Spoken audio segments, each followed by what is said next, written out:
The gap between the wealthy and the middle class isn't just about the number in a bank account. It isn't just about luck. And it usually isn't even about who works harder. The gap exists because of a difference in the operating system of the mind. Think of it like a computer code. Most of us are running the middle class program. This program tells us, go to school, get a safe job, save a little bit of money, avoid debt, and retire when you are old. That is the standard advice. But the wealthy? They are running a completely different program. They follow a separate playbook that often contradicts everything the middle class has been taught. These rules aren't secrets because the rich are hiding them in a vault. They are unspoken, simply because the wealthy take them for granted. It's just how they see the world. But for the rest of us, these rules challenge everything we believe about money. Today, we are going to break down the 5 unspoken rules of wealth. We are going to strip away the complex financial jargon and explain exactly how the rich view debt, ownership, and risk. If you understand these 5 principles, you stop playing the game of money on hard mode and start building real freedom. Let's start with rule number 1. This is the one that scares people the most. The wealthy view debt as a strategic tool, not a moral failing. Growing up, we are taught that debt is bad. If you don't have the cash, don't buy it. For the middle class, this is actually good advice because of how they use debt. The middle class uses debt to buy stuff. They use credit cards to buy clothes or loans to buy fancy cars. These are things that lose value, depreciate, the moment you buy them. You are paying interest to a bank to own something that is becoming worthless. That keeps you broke. The wealthy make a critical distinction. They separate consumer debt from strategic debt. When a wealthy person borrows money at a low interest rate, let's say 4% or 5%, they don't use it to go on vacation. They use it to buy an asset, like a rental property or a business. Here is the magic. That asset pays them money. The income from the rental property pays off the debt and puts extra cash in their pocket every month. Plus, the property usually goes up in value over time. They are using other people's money, the bank's money, to get rich. They also understand the math of opportunity cost. If you can borrow money at 4% interest, but invest it to make 8% profit, you are making free money. The middle class operates out of fear of debt. The wealthy operate based on the math of debt. This leads us directly to rule number 2. They prioritize ownership over income. This is the fundamental shift. Most people are obsessed with their salary. They want a raise. They want a promotion. They are trading their time for money. But here is the problem. You only have 24 hours in a day. Your income is capped. If you stop working, the money stops coming. The wealthy don't obsess over their salary. In fact, many millionaires have surprisingly low official salaries. Instead, they obsess over equity. Equity means ownership. They want to own a piece of the business. They want to own the real estate. They want stocks. Why?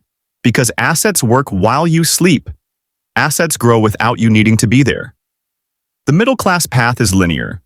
Work 1 hour, get paid for 1 hour. The wealthy path is exponential. Buy an asset once and let it pay you forever. This doesn't mean you have to quit your job tomorrow, but it does mean you need to change your goal.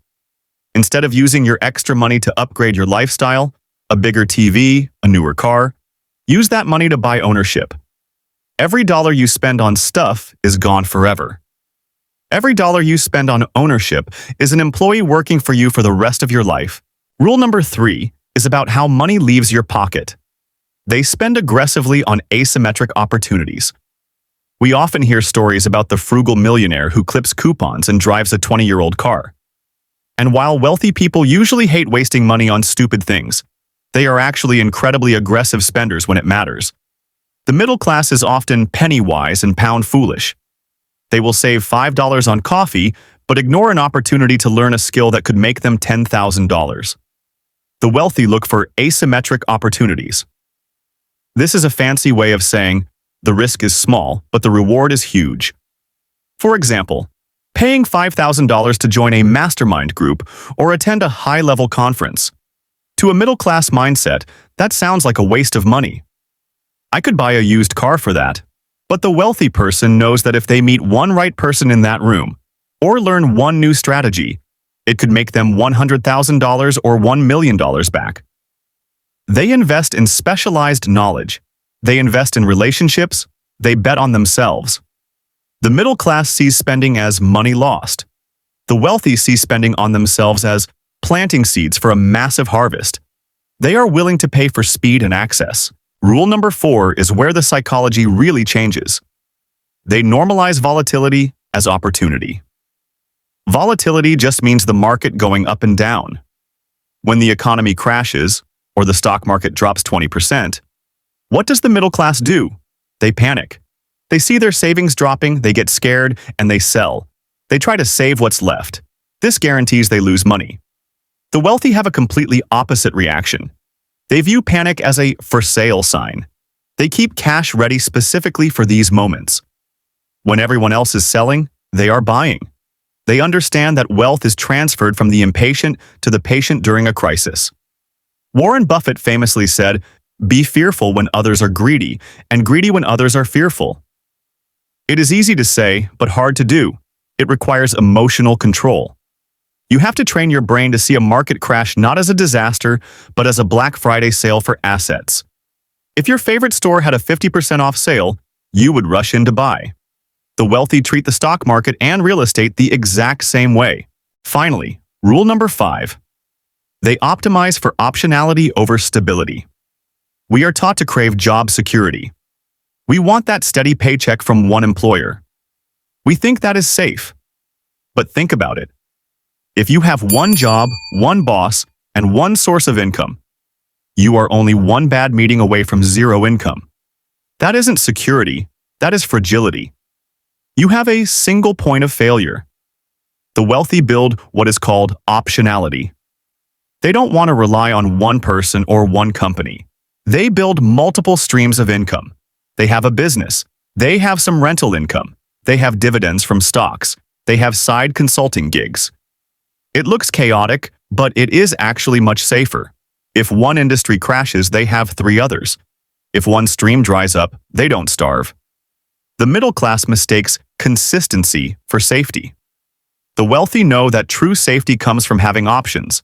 A table with one leg is easy to knock over. A table with 4 legs stands strong. So, those are the 5 unspoken rules. Use debt to buy assets, not toys. Own things, don't just work for money. Spend money to buy access and speed. Buy when others are selling. Build multiple income streams, not just one job. The gap between where you are and where you want to be isn't impossible to cross, but you cannot cross it using the old map. You have to update your operating system. It starts with one decision. Which of these rules are you going to apply this week? Are you going to read a book on investing? Are you going to stop using credit cards for clothes? Let me know in the comments which rule resonated with you the most. If you want to keep upgrading your wealth mindset, make sure you subscribe to the channel and turn on notifications. We are building a community of people who are rewriting their financial future. Thanks for watching, and I'll see you in the next video.